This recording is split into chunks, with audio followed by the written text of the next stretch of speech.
Je suis la première à dire que parmi mes rituels self-care, on retrouve mettre son téléphone au mode d'avion, se faire couler un bain chaud et faire un masque pour le visage. Le problème que j'ai avec cette définition, c'est que en fait c'est que la partie immergée de l'iceberg, dans le sens où le vrai self-care, c'est plein d'autres dimensions qui rentrent en compte. Ça va être des choses qui demandent un travail interne beaucoup plus important que juste ce côté un petit peu des routines esthétiques, etc. Même si c'est une partie effectivement du self-care, il y a beaucoup d'autres choses. Donc certes, prendre du temps pour soi et avoir des petites routines cocooning comme ça, c'est super important. Honnêtement, il n'y a qu'à voir mes réseaux pour se rendre compte que c'est quand même beaucoup de ce que je partage comme contenu. Mais en fait, il faut bien se rendre compte que le self-care, comme beaucoup d'autres choses, c'est pas en fait une taille unique, dans le sens où chacun va avoir sa propre manière de prendre soin de soi et que c'est un petit peu quelque chose à la carte en fait. C'est comme si on avait un menu et par exemple là où moi prendre soin de moi ça veut dire passer du temps toute seule avec un bouquin à prendre un bain chaud, et une autre personne ça va être par exemple passer du temps dans un groupe d'amis ou avec beaucoup de monde, etc. Chacun a sa propre définition du self-care. Du coup aujourd'hui je vais vous donner 10 tips qui vont vous permettre de vraiment prendre soin de vous. Globalement c'est des conseils qui vont pouvoir s'appliquer à tout le monde, vu que c'est pas juste des conseils on va dire lifestyle, c'est plutôt des conseils un petit peu wellness, un petit peu liés à la santé, qu'elle soit physique ou mentale. Conseil numéro 1, ça va être de connaître son langage affectif. Alors en général on parle du langage affectif dans le cadre de relations, on va dire par exemple moi mon langage affectif c'est le toucher, et en fait le fait de connaître son langage affectif, qu'on soit en relation ou pas, ça va permettre de se montrer justement de l'amour et de réussir à prendre soin de soi d'une manière qui nous convient. Parce qu'une personne qui a un langage affectif du toucher ne va pas pouvoir prendre soin d'elle réellement, il ne va pas pouvoir faire des choses qui lui font du bien, qui lui font plaisir, de la même manière qu'une personne dont le langage affectif c'est par exemple les paroles valorisantes. Donc pour vous expliquer globalement, il y a 5 langages affectifs. Donc on a les paroles valorisantes qui vont comprendre les compliments, les encouragements. Dans ce cas là, un bon moyen de prendre soin de vous par rapport à ce langage affectif, ça va être par exemple de répéter des affirmations. Ensuite on va avoir les moments de qualité, donc c'est tout ce qui va comprendre faire des activités, etc. Donc évidemment je ne pouvais pas passer à côté de l'occasion de vous parler des solo dates. J'en parle assez régulièrement mais c'est vraiment super important. Vous pouvez aller faire un solo date, juste aller vous promener, boire un café. Vous pouvez aussi vous lancer dans des activités créatives, faire un cours de poterie, faire un cours de peinture sur céramique, ou juste acheter un bouquin de coloriage, vous savez la color thérapie là, et vous mettre à faire ça. Vraiment plein d'activités que vous allez pouvoir faire avec vous-même et qui va juste vous faire du bien en fait. Si votre langage affectif c'est plutôt les cadeaux, n'hésitez pas à vous faire plaisir. Alors dans la mesure du raisonnable quand même, n'allez pas dire oui Maureen elle m'a dit qu'il fallait que je me fasse plaisir et dépenser 600 balles comme ça dans tout et n'importe quoi, c'est absolument pas ce que je dis, mais juste faites-vous un petit plaisir de temps en temps. Si jamais vous êtes plutôt langage affectif des services rendus, alors celui-ci j'avoue qu'il est peut-être un peu plus complexe à s'auto-montrer on va dire, mais ça va être tout ce qui va prendre en compte de faire des choses pour soi en fait. Donc par exemple faire des resets, faire un Sunday reset ou des choses comme ça, des choses en fait qui vont vous conditionner et vous mettre vous dans des bonnes conditions, qui vont un petit peu rafraîchir votre espace, des choses comme ça. Et ensuite on a le dernier, le contact physique. Donc là celui-ci pour le coup il est assez simple, accordez-vous le temps d'un massage, prenez bien le temps de faire votre skincare et tout ça. Tout ce qui inclut en fait d'avoir un quelconque contact physique va bien fonctionner sur vous. Deuxième conseil, ça va être de faire des listes. Alors si jamais vous me suivez depuis un petit moment, vous savez que j'aime beaucoup faire des listes, mais là pour le coup je crois que c'est les 2 listes les plus utiles qu'on peut retrouver dans mes notes, puisqu'il y a une première liste qui est celle des choses qui vont me donner de l'énergie, et une deuxième liste qui est celle des choses qui vont un petit peu me vider de mon énergie. Donc c'est les energy givers et les energy takers. Faites un petit peu un audit de votre vie et dites-vous ok, à quel moment est-ce que je me sens hyper bien, à quel moment est-ce que je me sens énergisée, et essayez de voir qu'est-ce qui vous a amené à être énergisée comme ça. Et à l'inverse, quand vous vous sentez un petit peu en mode vous savez, vous avez juste envie de faire la patate sur votre canapé, dites-vous ok, qu'est-ce que j'ai fait qui a abouti à ce ressenti. Si je vous sors mes petites listes, dans les energy givers on va avoir tout ce qui est par exemple prendre l'air, j'ai marqué jouer avec Snow, exposition à la lumière dès le réveil, une lumière naturelle, on s'entend bien, pas la lumière du téléphone. J'ai par exemple faire la cuisine pour mes proches, j'adore faire voilà, du pain, des gâteaux, des choses comme ça, c'est quelque chose qui me fait très plaisir. Récemment je me suis mise au jardinage, lire, passer du temps avec mes amis, avoir des draps propres. Et à l'inverse, dans mes energy takers, j'ai toujours être dans le rush. Donc par exemple quand j'ai une journée où il faut que je cours de gauche à droite et que je ne peux pas m'arrêter, je me sens hyper mal. Quand je me mets à scroller sur les réseaux pendant plus de 10 minutes et que vous savez on tombe un petit peu dans ce gouffre d'aller scroller sur les réseaux, après quand j'en ressors mais je me sens hyper mal et j'en suis consciente. On va avoir aussi mangé trop sucré. Par exemple j'adore quand je fais des cookies, j'aime bien manger un petit peu de la pâte à la petite cuillère et je sais que même si c'est délicieux, une fois que je l'ai fait, je me sens extrêmement mal. Avoir un espace qui n'est pas rangé, c'est pareil. Dormir moins de 8 heures, ne pas avoir de mouvement dans ma journée. Essayez en fait de voir qu'est-ce qui vous donne de l'énergie, qu'est-ce qui vous la prend. Et quand vous vous sentez pas forcément bien, vous pouvez vous dire ok, je vais prendre 2-3 petits trucs là dans ma liste des energy givers, donc des choses qui vont me donner de l'énergie, et comme ça vous allez pouvoir les faire et ça va un petit peu vous remettre d'aplomb. Quand vous vous sentez pas bien, dites-vous ok, bah, qu'est-ce que j'ai fait qui fait que je me suis pas sentie bien. Je sais qu'il y a plein de gens par exemple qui disent ah bah moi c'est l'alcool qui me fait me sentir mal. Personnellement je bois pas donc j'avoue que je peux pas trop vous guider à ce niveau là, mais essayez du coup de rester éloigné de ces choses qui vous font vous sentir mal. Troisième tips que je ne pouvais évidemment pas oublier, c'est de romantiser toute votre vie. Vraiment, appréciez toutes les petites choses, apprenez à être présent dans le moment. J'en parle souvent mais on vit dans une société où il faut toujours être dans le rush, il faut toujours penser à ce qui va venir après. Si on n'est pas complètement blindé au niveau des choses à faire dans notre journée, c'est pas bien, etc. Alors que des fois il suffit juste de prendre une grande inspiration, d'expirer, de se poser et de dire ok, là je suis présent, et juste apprécier en fait ce genre de choses plutôt que, vous savez, d'attendre entre guillemets le prochain grand événement, parce que on est toujours là à vouloir attendre le week-end ou à attendre les vacances, alors qu'en réalité au cours de la semaine il y a plein de choses qu'on peut mettre en place, il y a plein de choses qu'on peut apprécier. Il faut bien se rendre compte que le self-care, c'est pas quelque chose qui a besoin d'être ponctuel. C'est-à-dire que si jamais à un moment vous sentez que c'est bon, vous êtes beaucoup trop dans le rush, vous vous posez, vous faites des exercices de respiration, pensez à des choses pour lesquelles vous êtes reconnaissant, etc. Et puis, enfin oui, même tout romantiser dans le sens où par exemple vous faites votre thé du matin ou votre café du matin, bah romantisez-le, faites-le dans une tasse qui vous plaît, faites-le dans une tasse un petit peu mignonne. Faites en fait, ritualisez un petit peu tout ce que vous pouvez dans votre vie. Numéro 4, essayez de toujours avoir une balance 80-20. Tout ce qui va toucher à votre santé, essayez d'avoir une balance 80-20. Donc la nutrition, le sommeil, le sport, vraiment tout ça. Et donc ce que je veux dire dans 80-20, c'est que 80% du temps, vous allez être discipliné. Vous allez bien manger, vous allez faire du sport, vous allez avoir 8-9 heures de sommeil, des choses comme ça. Et puis 20% du temps, et ben c'est les moments où juste, bah c'est pas grave, on fait pas forcément bien, on n'est pas parfait. C'est les moments où vous allez aller manger des fast-food, ou juste vous allez beaucoup trop manger, vous n'allez pas manger sainement. Il faut juste pas se culpabiliser, c'est important. Certes c'est pas ce qui est le mieux pour votre santé, mais pour votre santé mentale, là par contre c'est important. Conseil numéro 5, ça va être d'apprendre à choisir consciemment vos réactions.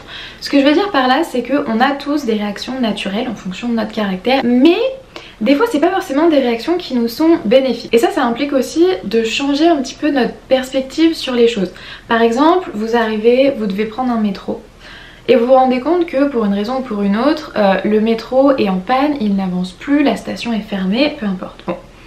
Sur le coup vous allez vous dire ok c'est hyper chiant, et donc plutôt que de râler et de dire oh là là mais le métro il marche jamais, même si vous habitez à Paris vous savez que des fois le métro c'est un petit peu compliqué, mais vous pouvez changer votre perspective et vous dire ok bah c'est pas très grave, je vais avancer à pied jusqu'à une autre ligne de métro, une autre station de métro. Ça me permettra de marcher, c'est bon pour la santé, ça me permettra de prendre l'air. En même temps je pourrais, je sais pas moi, écouter un podcast. Pareil si jamais vous êtes coincé dans les bouchons, plutôt que de pester et de dire oh là là mais je suis coincé dans les bouchons, en sachant que ça ne fera pas débloquer le bouchon plus vite, mais vous pouvez vous dire ok bah c'est pas grave, du coup plutôt que de mettre 20 minutes pour rentrer chez moi je vais mettre 1 heure, bah en 1 heure j'ai le temps d'écouter un podcast. Changez votre perspective pour vous dire ok de toute manière la situation elle est comme ça, je peux absolument rien y changer.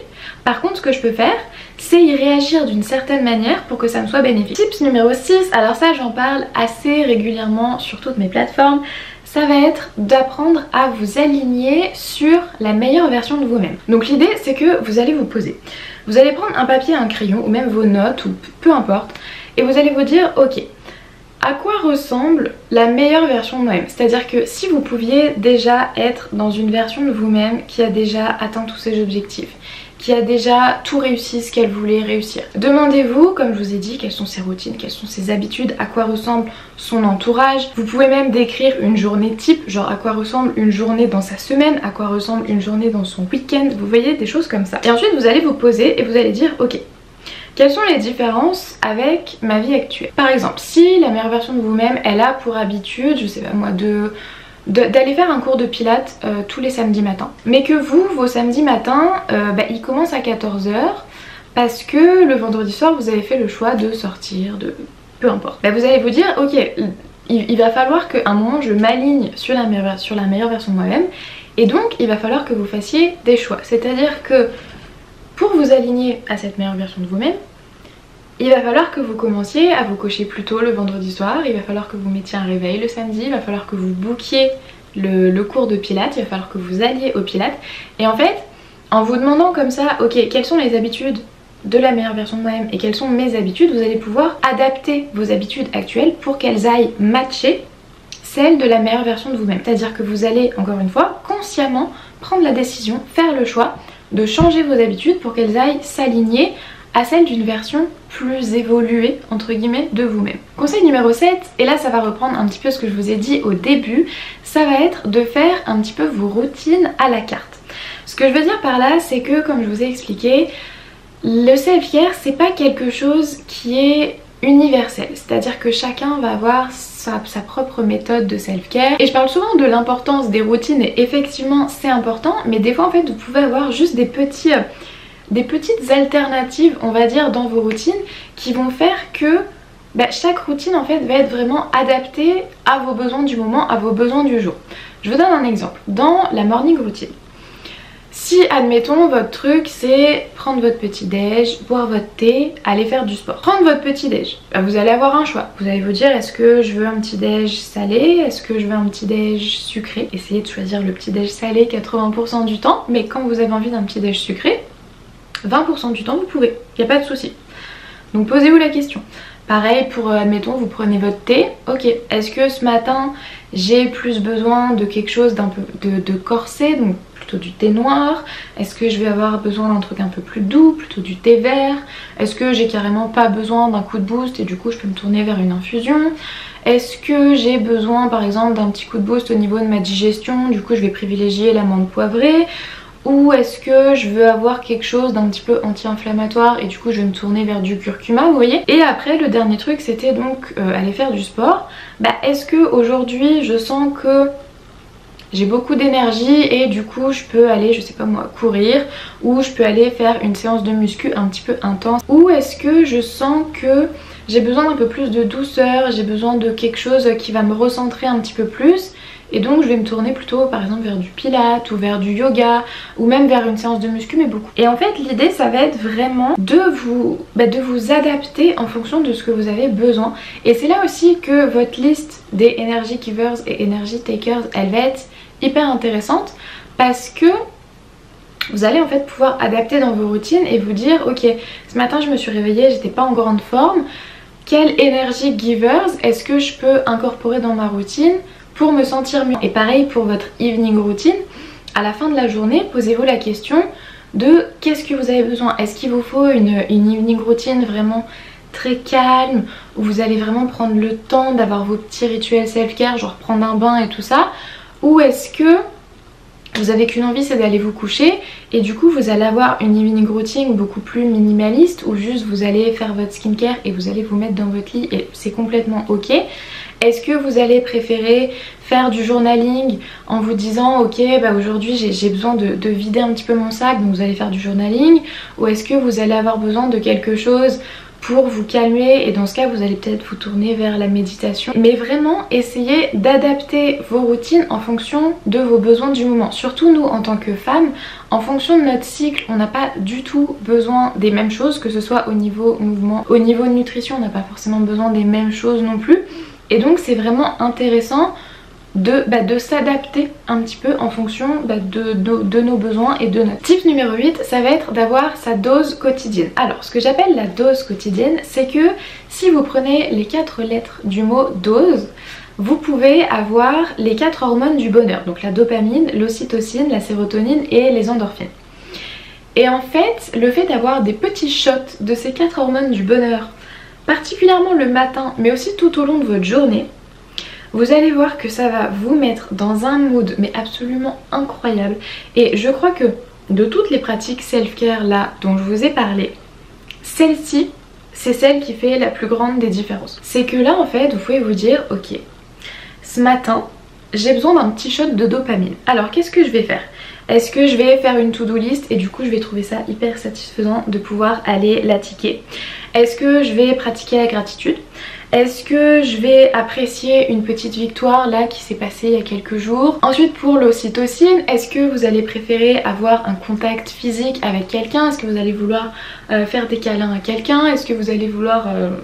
Voilà, je vais pas rentrer dans les détails parce que je ne veux pas me faire bloquer par YouTube, mais vous avez compris.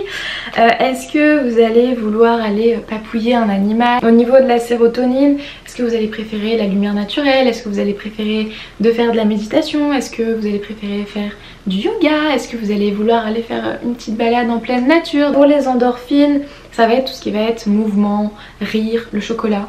Très bon pour les endorphines, le chocolat. Et ça pour le coup c'est vraiment quelque chose qui est hyper simple à faire, qui est hyper simple à incorporer, mais on n'y pense pas nécessairement parce que en fait il faut bien comprendre que nos hormones elles régulent absolument tout. Le fait en fait de réussir à un petit peu hacker ces hormones, sachant que celles-ci c'est probablement les plus faciles à hacker de tout notre système, bah, ça aide vraiment énormément parce que là en fait vous allez vous rendre compte que si vous arrivez à avoir comme ça vos shots d'hormones tous les matins, vos hormones du bonheur là, vos journées, mais elles vont être tellement plus joyeuses. Mais c'est franchement essayez ne serait-ce que pendant 1 ou 2 journées et vous allez voir la différence. Conseil numéro 9, donc celui-ci pour le coup ça va être un petit peu le classique du self-care, ça va être de rentrer un petit peu plus dans le slow living. Alors je vais pas m'étaler trop longtemps sur le sujet simplement parce que j'ai une vidéo entière sur le slow living. C'est vraiment en fait le classique du self-care, c'est-à-dire prendre du temps pour soi et ralentir. Faites des choses en fait qui vous font du bien sans vous dire que ça a forcément besoin d'être productif. Parce que je le dis toujours, mais être productif c'est bien, mais être hyper productif c'est contre-productif. Ce qui m'amène au dernier conseil, le conseil numéro 10, qui va être de tenir ses promesses à soi-même. Parce que je vais faire l'analogie avec une amitié. Vous faites une promesse à une amie, vous brisez cette promesse. Est-ce qu'elle va vous faire confiance? Non. Et bah vous c'est exactement pareil. Si vous vous dites je vais faire ça et que vous le faites pas, comment voulez-vous vous faire confiance après?